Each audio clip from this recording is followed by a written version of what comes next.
Welcome back. I'm Nicole. And I'm Megan. And you're listening to the Synchronicity Podcast, where we help you change your brain to change your life. We take old patternings that were given to you during childhood, give you a new perspective into adulthood, and then you can choose to do what you wish with them. Yeah, we use microdosing and Eric Berne and Carl Jung mainly to change patterning with stoicism and lots of things. We're a wealth of knowledge, so if there's anything you ever want to know or have questions, comments, or concerns, or a topic that you have a question about, please comment. We just love to have ideas, and we also want to interact with you guys and it kind of to feel more like a conversation than a dialogue with us and a monologue with you. So, questions, comments, all of the things, just let us know that there's life out there. We appreciate it. There's life out there. Today we're going to talk about a very important topic. Unfortunately, to be human is to be traumatized. So none of us make it out of this life without some sort of trauma. And actually, if you're asking the FBI and the CIA, there's a perfect level of trauma that actually makes a human functional, and they look for that when they're hiring people. So, and also Nicole and I would not be sitting here without our trauma. So I have actually at this point in time, even though I still have my moments, I'm actually grateful for the majority of the things that have happened to me. And when you read our story in our book, you will be amazed at how you can transmute some of the things that happen into you into actual gratitude. And if you know energy, love, gratitude, and authenticity are the highest frequencies known to man.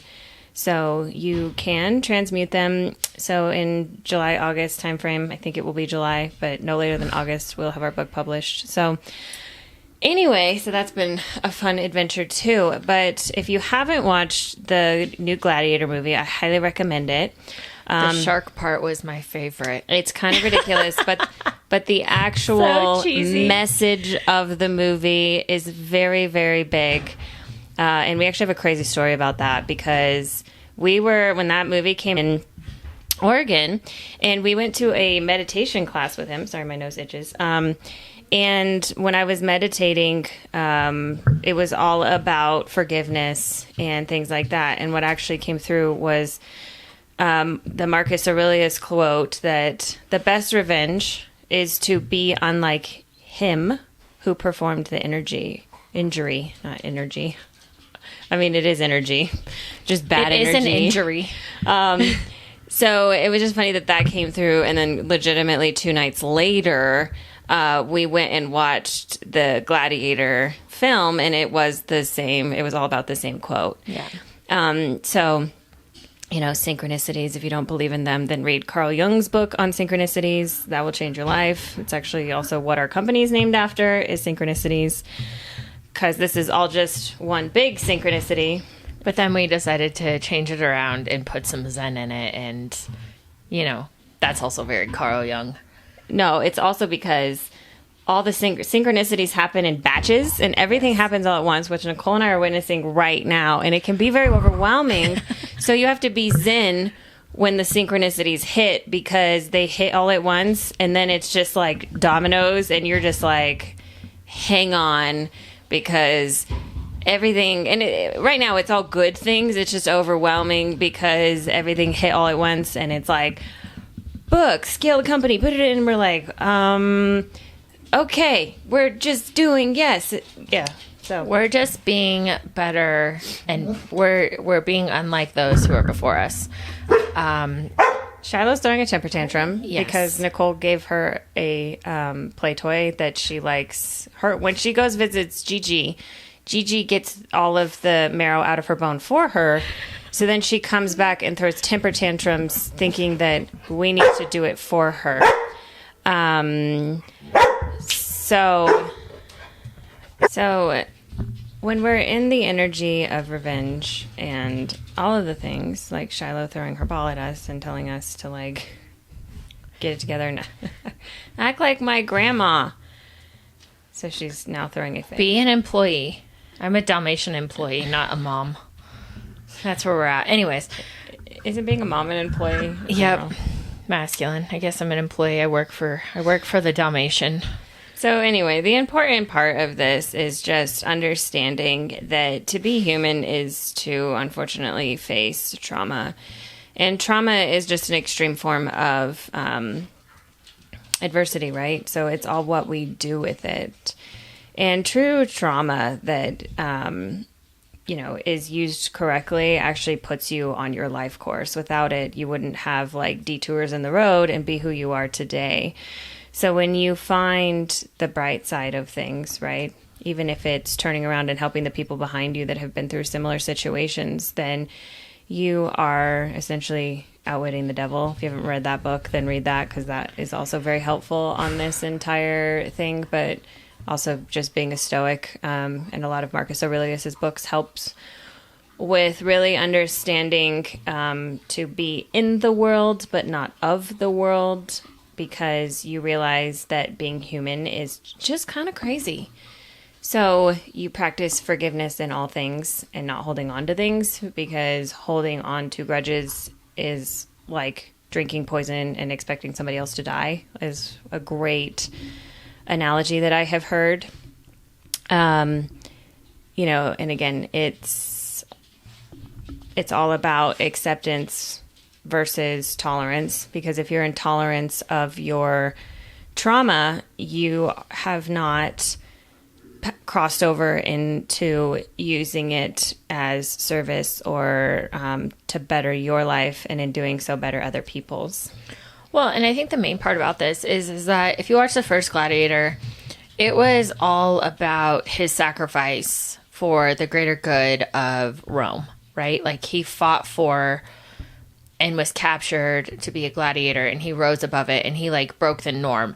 And so then, here we are 15 years later, and I'm not going to give you like the whole story, but pretty much his son has a choice. He has a choice to be in a line with the bad guys and like completely destroy everything because he can, because of what gifts he was given, or to come in a line and do better. And that's where, bridging, and one reason why we're doing this is to understand that, like, yes, adversity and trauma, like, everybody has it, but it's what you're going to do with it. I think so many people sit in their, like, what I call poopy diaper of, like, trauma and, like, throw a temper tantrum that their life happened to them and all of these things, and they're in so much victimhood. And yet, if you just take it and look at it from a totally different lens, like, the whole Gladiator movie has so much more meaning to it than just entertainment, and if you watch that main character, he literally goes from like, he's actually stoic the whole time. Not when he's throwing a temper tantrum. He was throwing a temper tantrum? Yeah, you don't remember that? I don't want to tell the whole story, but he has a phase where he's like, Well, we all go through that phase. But that's I don't wanna. Yeah, and like he didn't really, but well, that's also like very masculine. Like, I don't want to do it that way. I don't know. I totally have I have several temper tantrum phases. So, but it's also like you're allowed to have that space, but also just realizing that the only person you're hurting when you're seeking revenge on someone else is yourself. Like, you're not going to actually hurt them unless you murder them. But even if you like murder them or like inflict pain on them, you still have consequences. You still have to live with yourself at the end of the day. Well, and this is why I like the idea of karma, is because then you just let the universe take care of it for you. Yeah. And, in my experience, and this is just my experience, it always does. What goes around comes around is a thing. So if you're putting out good energy comes back. If you're doing malicious stuff, then there's gonna, there will be some things that happen. Because I do believe in the Taoist quote that beware of your thoughts, for your thoughts become words. Beware of your words, for your words become actions. Beware of your actions, for your actions become your character. Beware of your character, for your character becomes your reality in all things, right? So you're talking about finances, you're talking about the hospital, you're talking about your entire life begins with your thoughts. So if you're a vengeful person that is essentially, revenge is hateful, then you're a hateful person, and that's going to be your experience in life. But if you're a forgiving person and you go, that person did the best with the things that they had at that point in time, And it may still not feel good, and you still may not really appreciate that that happened to you. But I am saying that it is possible to appreciate and make yourself a better person because of what happened. People that have not had adversity in their lives don't have a lot of empathy and cannot hold space for other people. So even if it's just having a beautiful ability to see other people and meet them in their pain and hold space for that, then that's a gift. And that takes a tremendous amount of pain and having undergone pain to be able to hold space for other people, right? Your threshold is way broader than somebody that has very little adversity or trauma in their lives. So, the thing that we need to pay attention to here is that when you have had trauma, patterns repeat, right? So when we need to heal from something, and we were just talking about this actually with a client a couple days ago, and it's like, when we need to heal from something, it comes back up in our field. And sometimes we can go into like, why is this happening to me? I know that I had a lot of questions when I felt like I did so much work and then, ended up in a relationship that was very sick. And to look at that and realize like, oh no, that happened and I was the one that walked away this time, and I was the one that saw through it, and I was the one that said, not anymore, I do not want this. I wasn't just collapsing and thinking like, oh, well, it is what it is. I'm in my 30s now and I just need to settle and just deal with the consequences. So again, there's always a silver lining. It doesn't mean that things won't hurt, right? Because pain, uncertainty, and constant work are the 3 non-negotiables that we live with in this universe. And you just go, thank you for allowing me to see deeper. Thank you for helping me understand more. And it doesn't mean that you're not crying and you're not like upset sometimes and you're not like, oh my goodness, but you see it as growth instead of a detriment to your life. So I can actually say that it may take me some time, but I always find gratitude within the things that come up in my life that alter the course of my life, because I know it's leading me where God of my understanding wants me to be. So yeah, I mean, it's just really the lens in which you choose to look at it. Yeah, I mean, you can even put on some dick glasses if you want. I mean, the rose-colored. If you haven't seen those glasses, then go look at the Dickmatized podcast.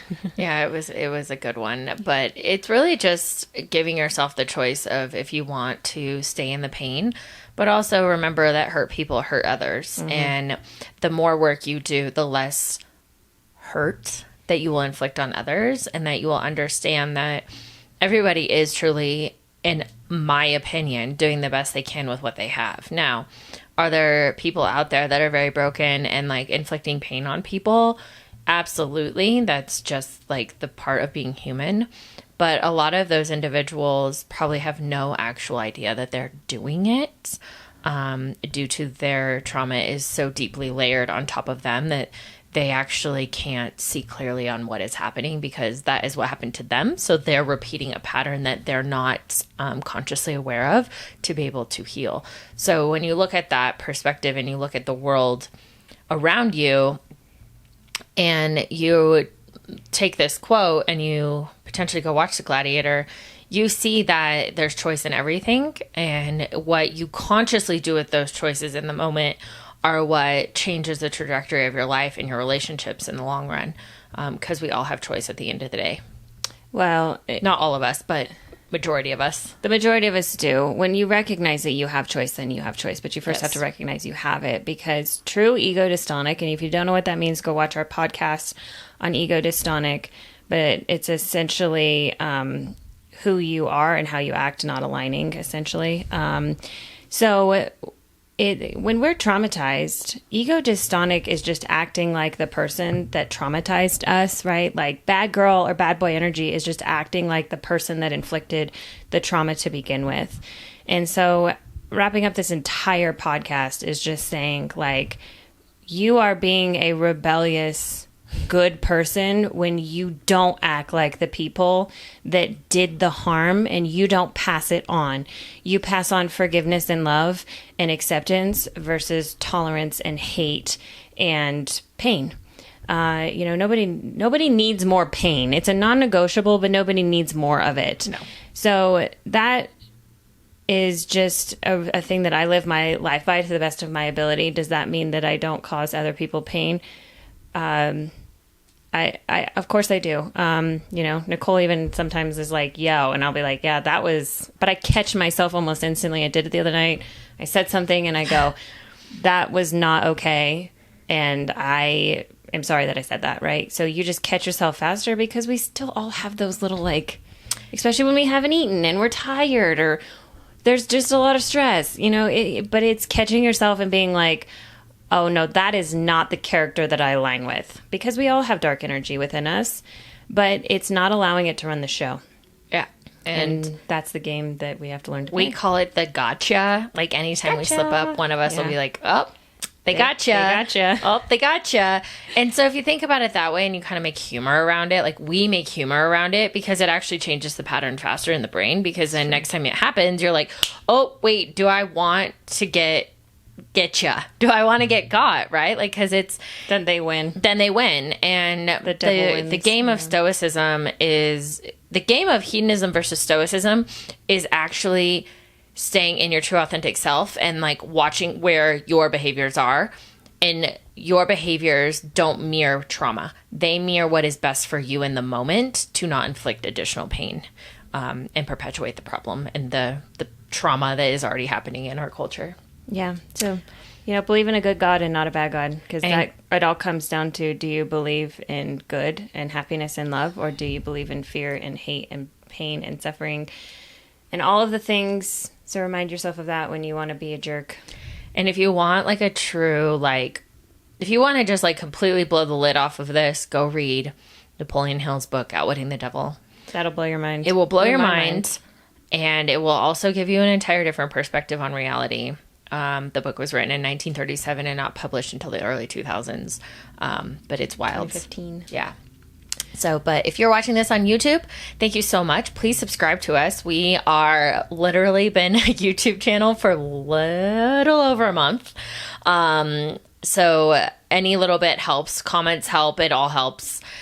If you are listening to us on Apple or Spotify, thank you so much for being here. And like, share, comment. If you're listening to us and you want to screenshot it, tag us on social media. We'll 100% repost you. We love hearing that.